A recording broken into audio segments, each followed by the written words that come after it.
Good day, ma'am. Good day, sir. I want to introduce myself. My name is Iin Warma. I come from Pandeglang, Banten, Indonesia. I am widow.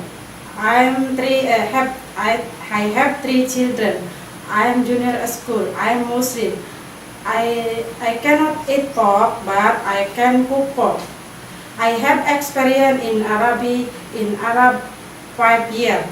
I was the clean the house, cooking, take care baby and children. I can cook fried rice, spaghetti, biryani, rendang, and so.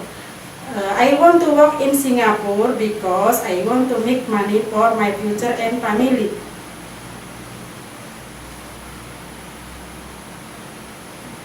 Thank you, ma'am. Thank you, sir. See you in Singapore. Bye-bye.